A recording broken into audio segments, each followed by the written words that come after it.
May 6th meeting of the Dairy Conservation Commission. Before we formally, folks, we're starting. Yeah. We Yeah, have, I went to we have the started. bike store right here. Mr. Spurl, we've started. It's okay. That's okay. Before we officially call the meeting to order, I'll ask that all members of the board and in the audience please silence your cell phones. And once everyone has done so, we will rise for the Pledge of Allegiance.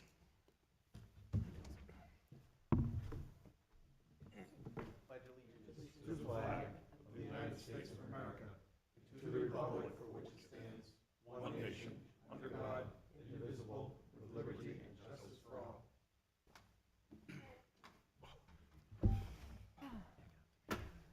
All right.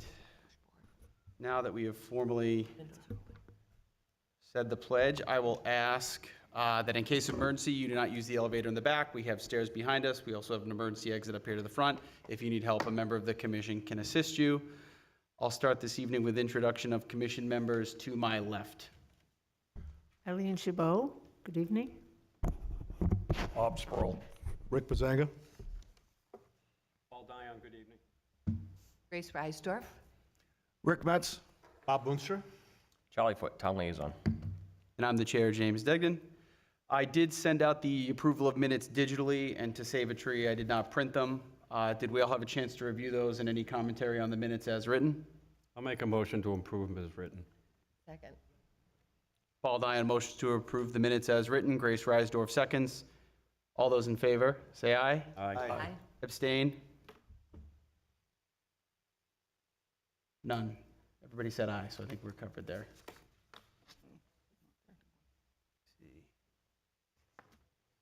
What's that? Said not technically, but go ahead. Not technically? No? Yeas, nays, and abstentions.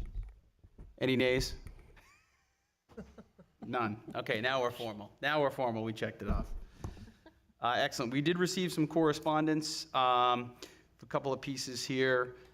First notice is from DES for 21 Germantown Road, tax map 19, lot 094. This is a noted letter of compliance from a prior violation. Original violation documented December 27, 2023, cleared May 29, 2024. Next notice from DES is for 19 Forest Street, tax map 11 and 14, lots 57, 57-17, 58, 58-8, 58-12 and 13, and 15. This is for the Denali Estates Phase 3. This is a, as I said, administratively incomplete standard dredge and fill. They've got 60 days to comply on that. Next note from DES, two notices, same thing. These are for various tax maps and lots. This is an amended wetlands and non-site specific permit, originally 2018-03134. This is for the exit 4A.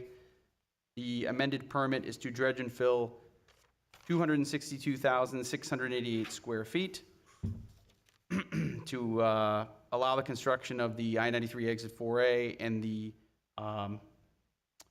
relocation of the trolley car stream. So I'll pass those forward for those that want to see that. I will note for the public that on that amended permit, there is about 44 total project-specific conditions that need to be met and an additional 10 general project-specific conditions that need to be met noted on that amended permit. We received a couple of pieces of digital correspondence that I can forward to the group. We received a SWIP and invasive control plan for the culvert work for Hornbrook. We were waiting on those. That's been a project we saw quite a long time ago to replace the culverts over Hornbrook.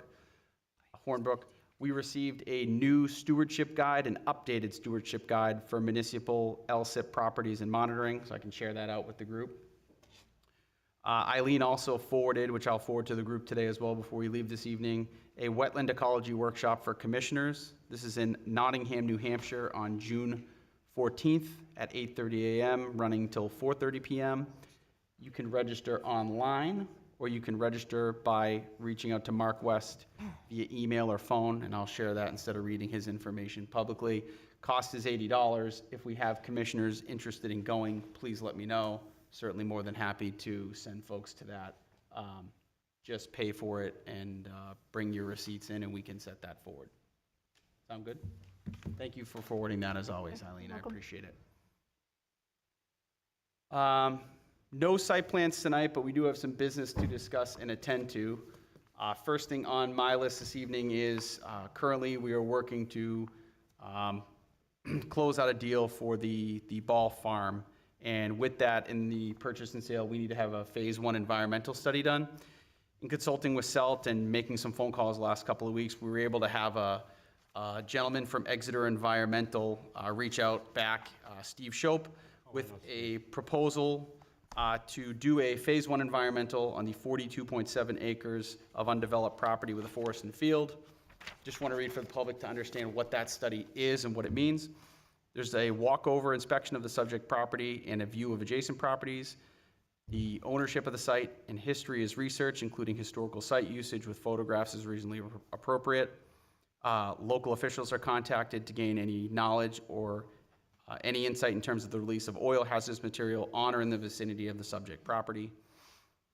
They perform a review of the environmental and historical database using additional data from the environmental data resources and partnering with DES. They'll consult local fire to their knowledge as well of any oil or hazardous material on site or any fire on adjacent property, and they'll prepare a report of work performed and conclusions to whether anything has been recognized as a negative environmental condition. This is pretty standard work to be done. The cost to contract Exeter Environmental comes in at $2,000 with a term of net 30. Believe historically we would put this purchase out of the land, is it land? Land Protection Fund, yeah. Land Protection Fund. Okay, so I'll entertain a motion to contract Exeter Environmental for the fee of $2,000 for the phase 1 environmental out of the Land Acquisition Fund. So moved. So, Paul, you want to make the motions? Because I've been making them for 5 years, but if you want to take it over, it's fine. No, you want to take them over? I'm serious. Just pick the right fund. Serious question. Well, I just made the motion on that. Okay, so do you want to make all of them? No, Okay. I just like to keep things moving along. You do too. Keep it moving. I'll keep it moving. I'll keep it moving. All right, so Paul motions. Do we have a second? Yes, second. Grace seconds. All those in favor say aye. Aye. Opposed? Abstentions? Motion carries. All right. All right. Next on our additional business tonight, so the Broadview Garden. I'd like to remind everybody that we have a free public garden there that's managed by now former Commissioner Will Lowenthal. Over the past couple of years, Will has been working to get grants to help support the garden. We've had some grants to support some straw bales. We've had some grants to support tilling. This year, we will be needing to pay the gentleman who tills the garden, Noah Duarte, the tractor guy, to till the garden, which is going to be coming up, as well as we kind of work to keep as many grade stakes in good condition as possible, but that is not feasible this year, so we're looking to replace some of the grade stakes, which we have not purchased in about 2 years. So tilling is $350 from Noah Duarte. Adding the grade stakes, it puts it, according to Will, who hasn't presented the formal budget yet, closer to $500. I would entertain a motion to support the Broadview tilling and acquisition of grade stakes not to exceed $525. So moved. Second. All right. Paul motions, Bob Spurl seconds. All those in favor say aye. Aye. Aye. Opposed? Abstentions? Motion carries. Okay. So that one's easy. Take image number 1 for our next point of business.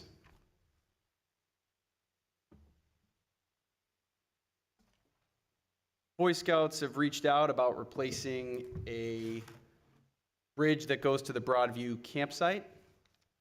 They have put together this subject drawing and have shared it forward along with a proposed cost breakdown with 2 potentials. So I want to talk about a couple things about this image. It was shared with the commission earlier to take a peek. Feedback received. Mr. Spurl, thank you. about angling the top railing coming in at 20 degrees to prevent sitting, standing, that type of thing, giving it an incline, which we will suggest to the Boy Scouts. The only other comment that I had was potentially not doing a concrete footing, and would be open to any other discussion the board has before we go into potential budgetary numbers. Yeah, no, I'd agree with the, instead of concrete, put some, Gravel. yeah, put some gravel down or just put some block, Gravel or block, yeah. okay? I have a couple, Mr. Chair. And this is bank to bank, correct? Correct. Yes. A couple. First, the last item, he wants to use latex paint. I think that's probably not a great idea. Should consider asking him to use stain, like an opaque stain. That way it doesn't flake off and end up everywhere. That's what you normally use there. Secondly, make a recommendation that all of the materials be bought locally from one of our local suppliers, like Benson's or Sear, or not a national box retail place. And then I was going to also mention that the concrete was probably not a great idea. Usually they can put like a concrete pad at the bottom and then fill it with crushed stone. Mr. Rick, Metz. you talking about like elephant feet? Well, not the real big ones like you have, like just they use them for like septic tank covers. They're like Oh, yeah. little concrete discs. So you kind of put the post on that and then you just fill it in with crushed stone around. And my second question, the galvanized, is that okay? Mm-hmm. That's fine? You have to do it with The length? you have to with the pressure treated, because the pressure treated eats them, right? Well, Unless I you was use gonna go stainless. stainless, but That that's is, expensive. yeah, Okay. yeah, I know that. yeah. To really blow. Galvanized is okay. Any additional comments presented on the construction of the bridge? Okay, just to confirm the notes, 20% angle preferred on the top handrail to prevent sitting or standing. In lieu of the concrete 8 by 8 by 48 inch long block, preferred would be gravel and/or a concrete block pad preformed. Right. Remove latex paint. Recommendation for stain. Preference for local supply house Perfect. versus national box. Okay. The Without other that feedback, oh, Actually, Go the ahead, other Mr. thing they Sparrow. could try is, depending on the length of the hardware, would be to, once they have the bridge together, is to hammer the ends so that it prevents the nuts from being taken apart. hammer the ends If down. you- Yeah, if you have the end of the bolt and you just hammer it over, the nut can't be spun off, or at least not easily, Yeah, just peen it over. Yeah. because the wood will shrink some and it'll loosen the bolts, so. Okay.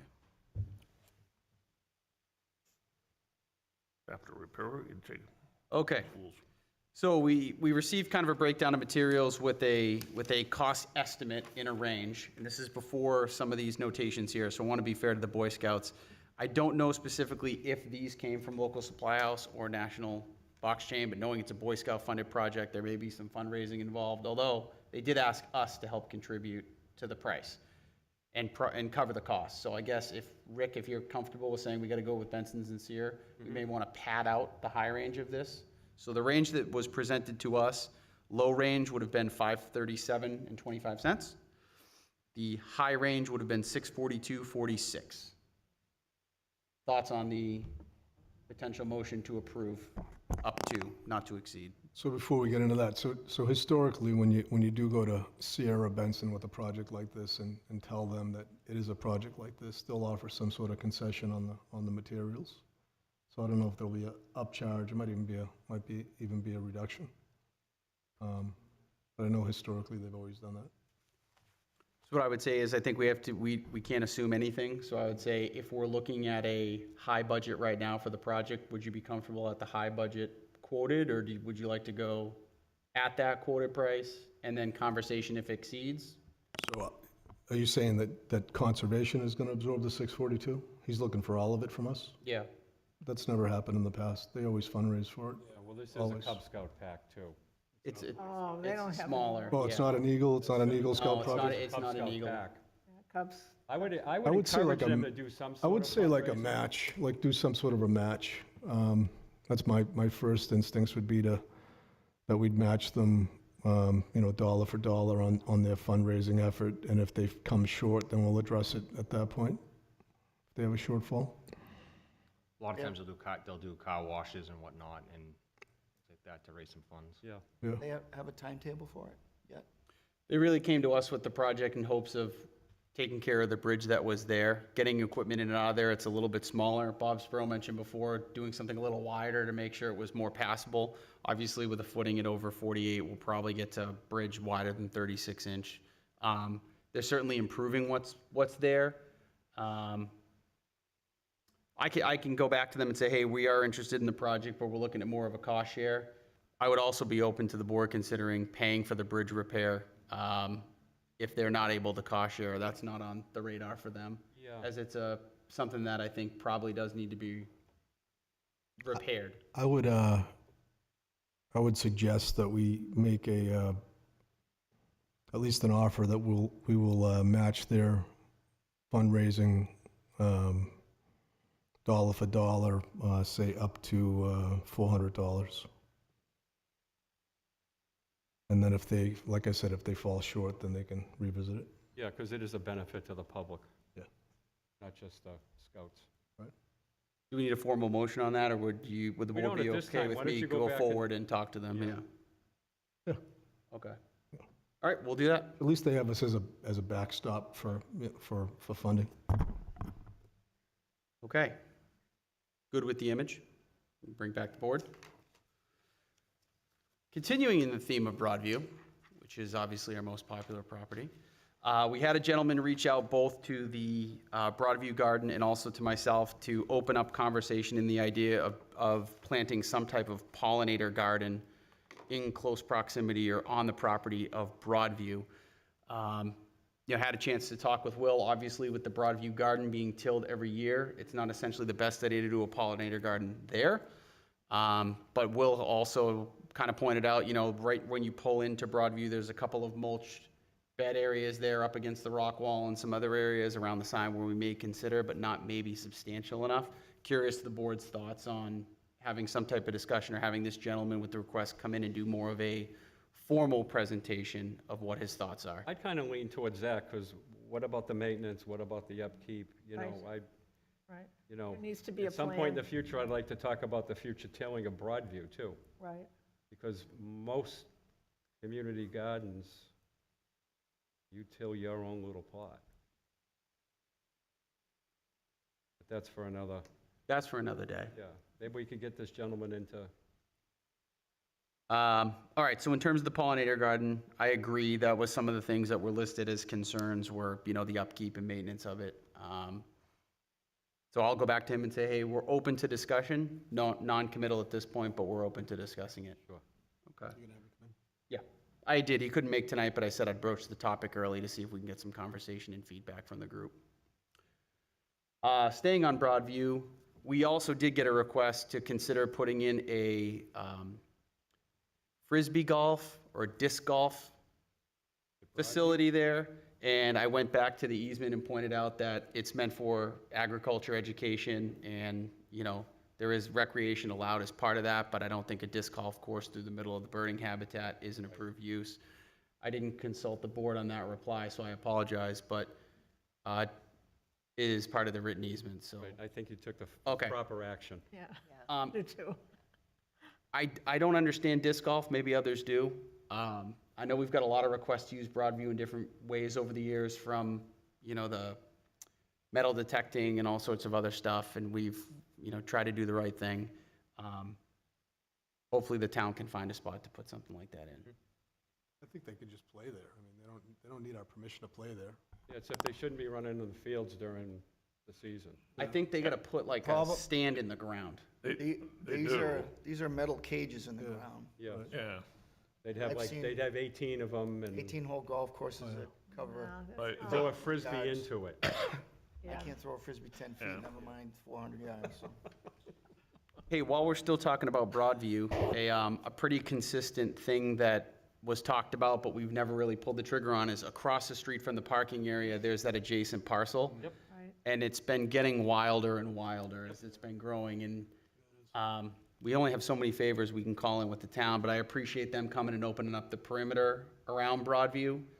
And maybe we'll consider with this commission's discussion tonight, should we be talking to them maybe if they have the ability to help at some point this year, opening up that parcel across the street? About, it was probably 20 years ago now, we had that cleared. It was a cost of $10,000. It would probably be much more than that now. What is the composition of that It's about parcel at 7 this acres. point? It's forested. It's early succession forest at this Full-grown point. trees and, Yeah. okay. You're right, it's going to be expensive to, if we're looking to clear it or, So we've talked a lot about the Broadview Gardens eventually trying to become their own little board of directors, self-sustaining. The drive and desire to expand the garden and to garden there is still extremely strong, and we don't have enough plots. So I'm curious, if we were able to get that habitat back under control, could it be gardened? It could be, but what makes the garden so popular there is the soil potential index there is the highest rating in the county. On that, where it is today? Right there. really? Yeah, it's got an extremely high soil potential index. And so that small sliver you're saying is about 7 acres? Yeah. Okay.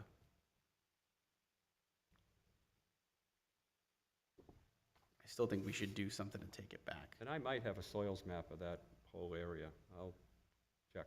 Okay, perfect.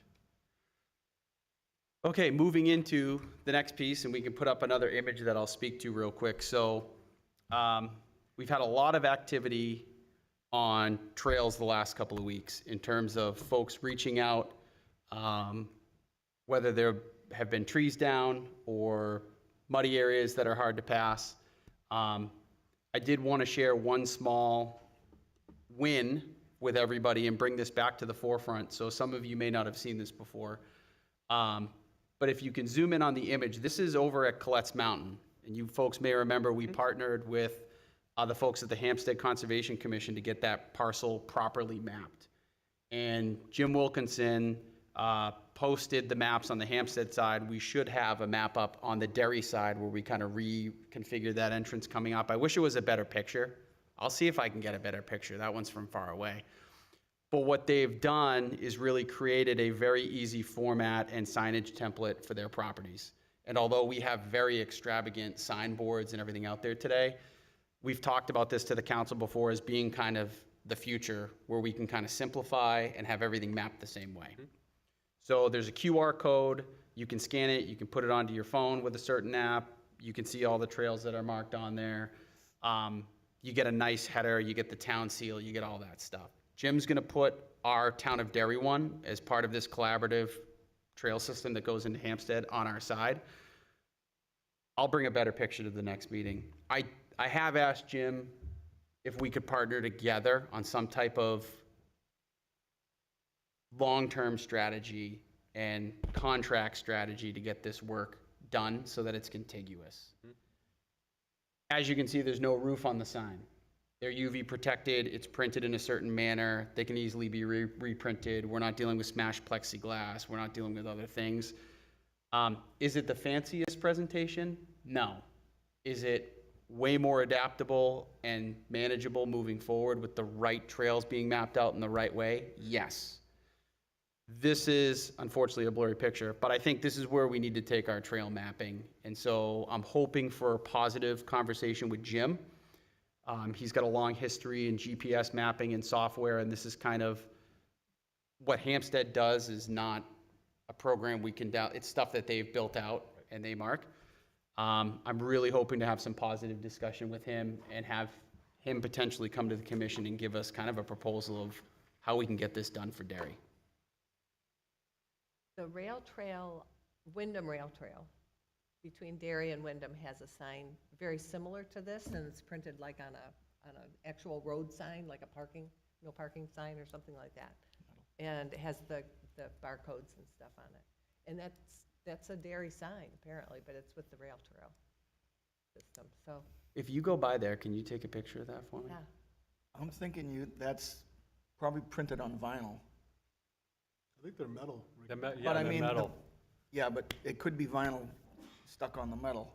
It's gonna last. But yeah, Okay, yeah, you can okay. print on the metal. Yeah, I'm no, they've thinking. held, I know what Grace is talking about, they've held up for several years. Yeah. Audubon is using those, and some of the, Audubon is using them a lot of their properties now. Rail Trail's using them, we should reach out to Rail Trail.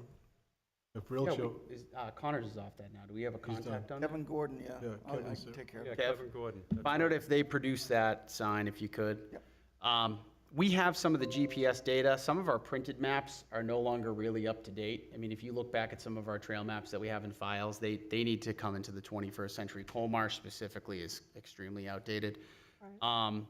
This is a lift we just need to get done, period. We've got some funds out there to be able to do stuff like this. I'd like to wrap this up with a plan to kind of get our properties mapped.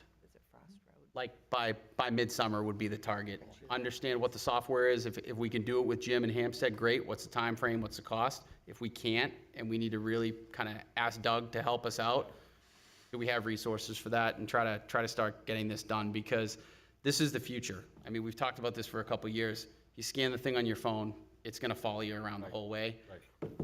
We've got so many signboards. I mean, we talked about the one falling over by Jackman Road there on the other side. Yep, it's still leaning. I went and looked by at it, I again went the and other looked at it, day. I'm like, we could temp brace it, we could put a post in the back and try to put a Right. 3/4 inch conduit thing to screw the pipe.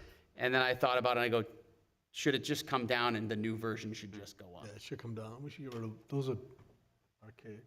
So, okay, so I'm waiting to hear back from Jim, hopefully he comes back. That sign for Colette's Mountain should be going up within the week.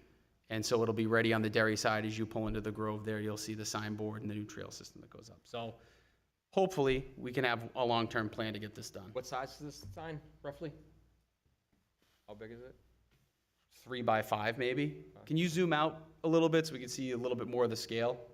It's on a 4 by 4 post. No, I think it's smaller than that. Might be smaller, It's like 2x3. maybe 18 2 by by 3, Almost 11 by 17. something like that. Yeah, But manageable. yeah. Yeah. You know? And when Jim sent me the photo, you know, in the email, he said, hey, typically what we're doing now is we queue all the maps and then we bulk print them at one time because it's cheaper. And so, you know, my commentary back to him when we started this process, God, it feels like a year and a half ago with Colette's, was saying, hey, if we're gonna provide an experience in Rockingham County for families and individuals to go out and use these trails, wouldn't it be nice if we could all give the same experience? You know, and that's kind of how the Conservation Commissions used to work. We're in partnership with each other to talk about greenways and to build continuity. Hampstead's close, Londonderry's close. I mean, I like what Hampstead's doing, to be Yeah, honest with they're you. I doing a really great do. I like job. what Londonderry's doing too, but I like what Hampstead's doing. A good example, if you want to see it in action, one place I go to all the time is the West Road Conservation Area. It's on West Road in Hampstead, and they've got a large sign. It's all up to date, has all the connecting trails. It's really beautiful, and it even shows how that area connects even to other towns too. So it's really wonderful. So if you want to just go by there and take a look, you'll get a good feel for, you know, and has the QR code and all that, so. So Jim's a pretty heavy recreationist, and I know he's out and about enjoying retirement, and this is kind of a side thing to help the town where he lives, but if he's something willing he can help us with, I'd really like to have him come in and talk with you all so you can see what he can do. Have your blessings, obviously, to continue that discussion, obviously? Yeah, all right, perfect. So we can kill that image if you want. Last thing I have on my list tonight, and I had a chance to connect with Mr. Bazanga pre-meeting, was we went back and forth on the town on the secretary RFP, and we really needed to kind of pull together an amount of hours that we thought, because it's no longer built into the budget. So before we put an RFP, we wanted to put a projected hours per month out there. And I think Rick and I discussed briefly before the meeting, 10 hours felt about right per month, considering 2 meetings, rewriting the minutes after the meetings, sending drafts, sending final revisions. Is the commission comfortable with that? 10 hours. Mhm. I wish I got paid 10 hours. We have to come up with We have to come up with a rate, probably also. I'm curious to know if the town has a rate that they pay already for that type of work that maybe they could share with us in part of this discussion. So maybe we can just use whatever rate is the customary rate for a secretary. Do we need a motion to come back with a specific number, or would the board be okay with us using what the town's rate is?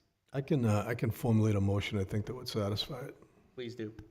So I'll make a motion that we include in our RFP for secretary a budget of up to 10 hours at the prevailing rate for the town of Derry for a equal position. Motion on the table from Rick. Do we have a second? Second? Yeah, just discussion. Discussion. The secretary's rate in town here for employees includes all the benefits, too. Not part-time, though, not for 10 hours. They have part-time secretaries? Yeah, this is a 10-hour job, so there's no Yeah, but I mean, benefits. does the town have part-time people that they could say, yeah, we pay them this? Yeah, Okay. yeah, we had one. Ruth- Yes, Ruth I was see one of Councilor those, Foot yeah. saying yes. Okay. Okay. Any other discussion? Motion on the table from Rick, second from Grace. All those in favor say aye. Aye. Opposed? Seeing none. Abstentions? Seeing none. Okay. The only other thing I have for the public, as an FYI, we have down in Town Hall in the lobby, as springtime continues to bloom, the New Hampshire Guide to Upland Invasive Species. Thank you to the copies Eileen got us a year or so ago. They're full up down there in the Town Hall, so please come and grab them. I'll monitor it kind of once a week to see if we're getting low and put them back. The other thing we need to work on is, I pulled through my files. There's been a mishmash of maps, and we have 21, 22 properties. This one's got 21 on the front and 20 on the back. So I gotta talk with Doug this week and find out where the most current map is and get those printed and put down at Town Hall as well, because the ones that we had available are missing. They're either the old back with the new front or vice versa, so. And if we could get the legal size, those are really nice. The Those big little ones? are- Yeah. the big You know, ones are- whoever cleaned up from Dairy Fest 2 years ago might have spilled a cup of coffee on the last large maps that we had. Oh, So we'll need to kind of color scale those back to white, but we'll figure it out. We'll figure it out. Any other business tonight from the board?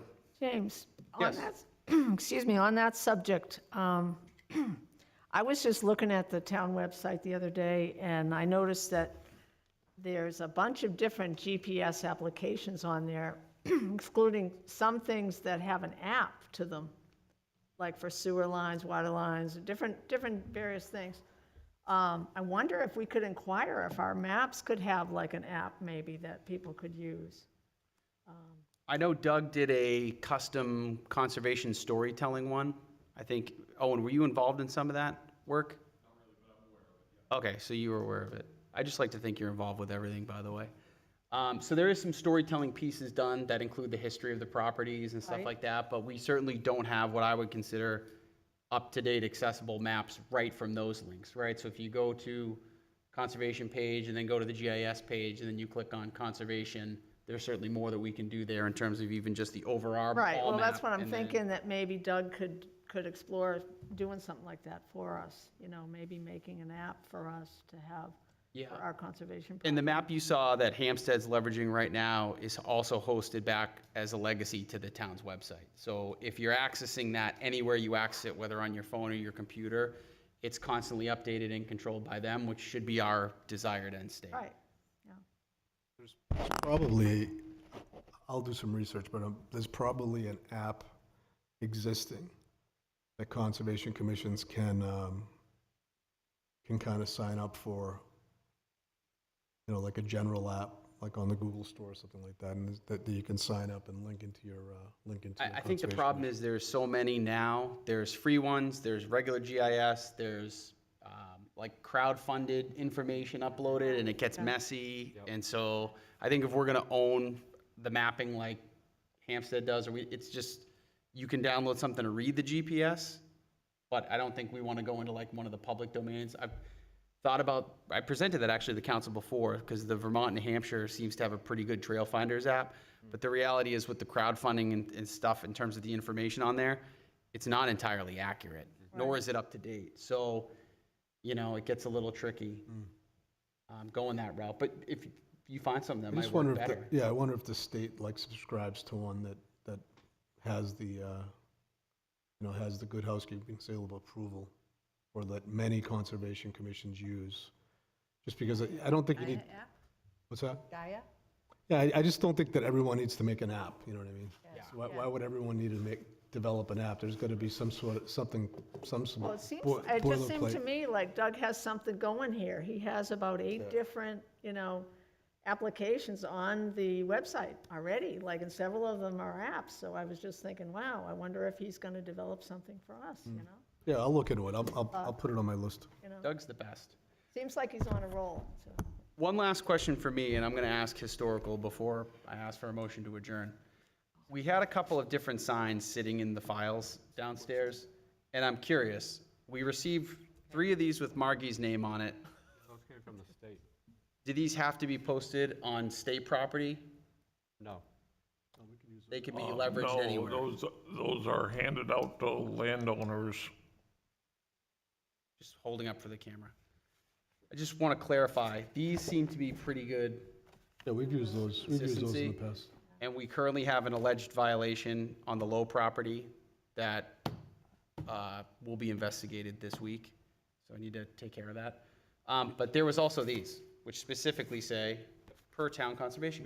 We bought 500 of those and we purchased Broadview. So I want to talk about best practice with these. So taking low property, for example, allows hunting, but no motorized vehicle. Right. So do we block out hunting and still use these posts because we have like 150 of them left? Can. And I still have about 50 at home. I would say no, because yellow always means no hunting. So I would say no on the, I think you could use them for other things, but I don't think you can use them on a property that hunting is allowed, because the protocol is, when you see a yellow sign, it's automatic, closed to hunting. So I would say yellow is always hunting, this color is always no ATVs. So knowing that we have a bunch of these, should we be looking at updating these to have a version that is no ATV in orange with the same thing by Dairy Conservation Commission?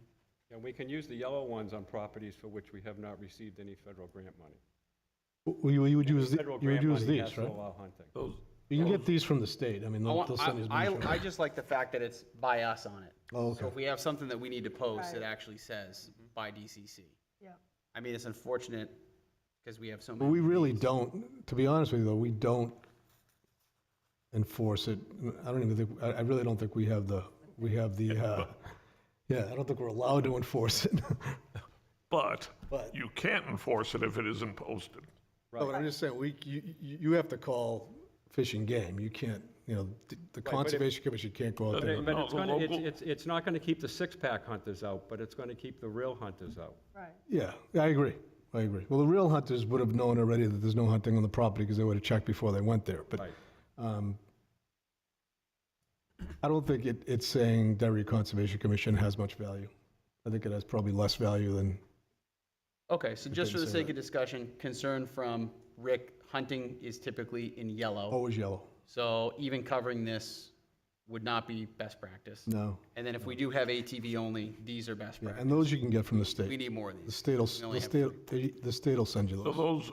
those were originally developed to go on the snowmobile trails because they're not open during the summer, so that's why it shows a motorcycle and an ATV. Copy. There are some that close to all motorized use. There's some that just say closed to wheeled vehicles, although that then falls on, the bicycles fall into that too.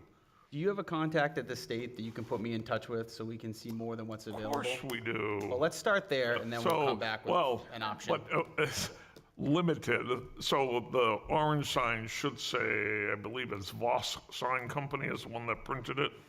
If you go onto their website, down at the bottom, Yep. yep.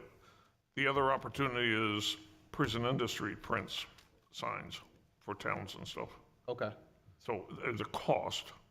I want to make sure we have the right stuff, and if these aren't something we should be keeping, Yeah. then let's get something that we can use and make sure we do what we need to do. So, okay. Those are 24 years old now. Yeah. Come on into the files, it's fun in there. It's a wonderful time. All right, with that, I will entertain, if there's no other business, Mr. Foot. It's like, not 100% conservation related, but just outdoor related. This weekend and next weekend, I'd like to invite people to a multi-organizational cleanup of the cemetery for the veterans markers for Memorial Day. We'll be commencing at 9 a.m. Saturday and Sunday. I know Sunday is Mother's Day, but we're still gonna go out there. And then the following weekend, 18th and 19th, we'll be edging out the markers that are overgrown, and we'll be polishing up with biodegradable, non-toxic cleaner. So I just wanted to invite that. And there's over 800 veterans buried in our cemetery, so it's going to be a long, ongoing project. So if anyone's interested, feel free to reach out to me. For those that don't know where the cemetery is, Cemetery off Road. cemetery, Right behind Taylor Library. off Cemetery Road, or go to First Parish Church, Taylor Yep. Library, and go up the hill, just in case they don't know. Yep, And and want it's to right help behind out. Taylor Library. So, but it's a good opportunity to get outside and get some sweat equity and do some good for your community, so. All right, thank you, Mr. Foot. I got one tidbit, Mr. Chair.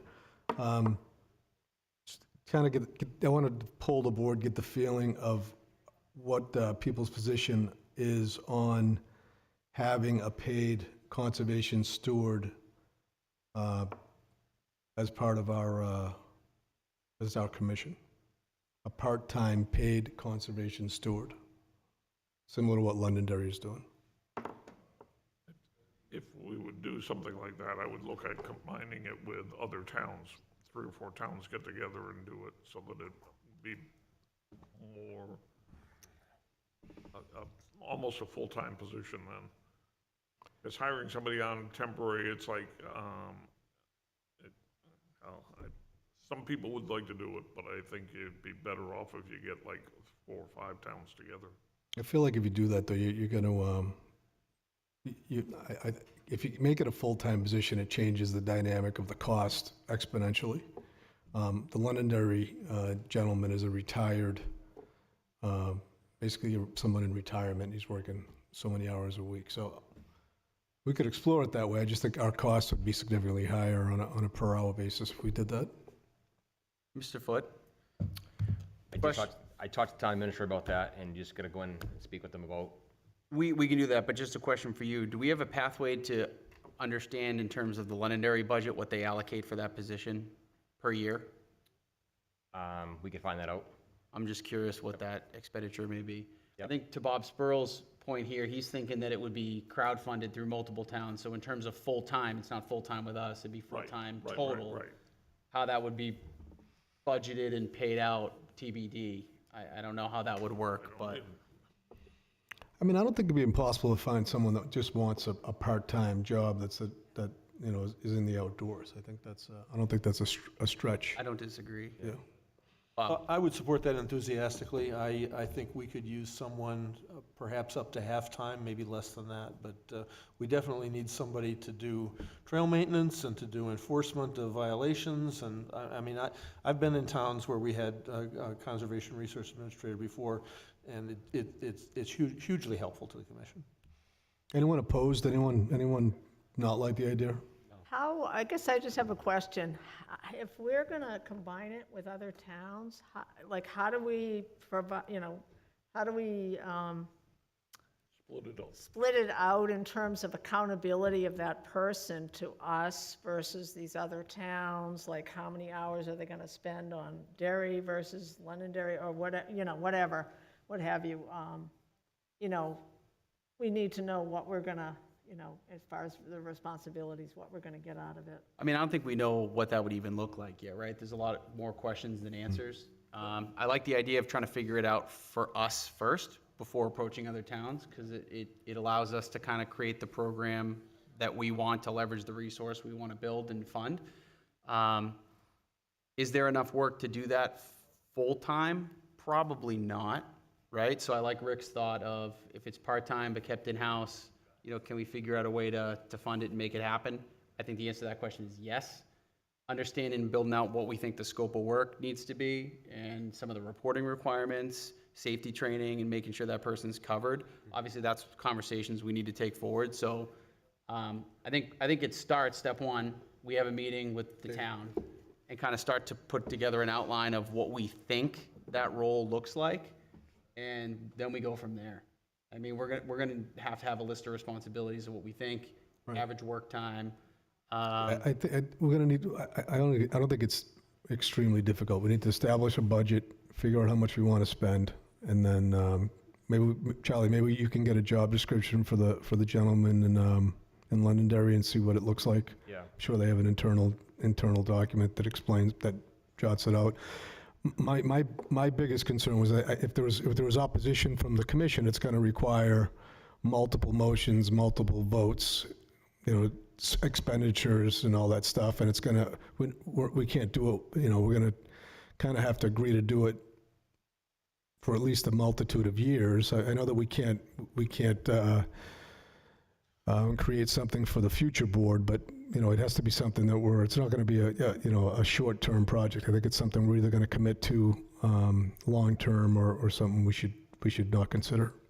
The way I envision it is to try to eliminate the complexities of this go-round. And if another town, let's say Hampstead or Atkinson or somebody says, hey, Derry figured this out and would like to commandeer the other half of the time to make it full-time, let them learn.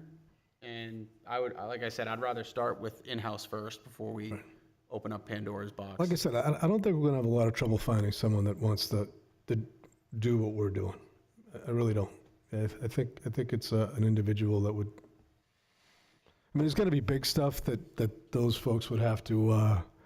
If we have big tree work and stuff like that, we're not going to expect the person to do that. But having them, he or she on board to supervise that project.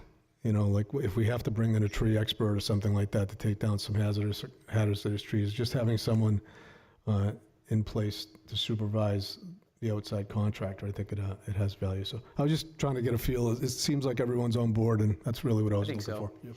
I think so. It's probably about time. We've got enough properties protected at this point that It's a it's big job. beyond It's sense getting to be to a do big it. job So, to take care and of it. originally, that's kind of, at least I thought Go Green was going to kind of be our liaison back when that position or group was formed, but they did a lot of great stuff.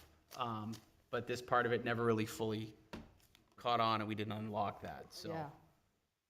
so here we are. All right. Well, thank you, Rick. So next up, we'll carry that conversation forward. So I'll entertain a motion to adjourn at 7:48 p.m. Nice work, Jim. Paul motions. We have a second? Second. Mr. Metz seconds. All those in favor say aye. Aye. Opposed? Abstention? Motion carries. Thank you, folks.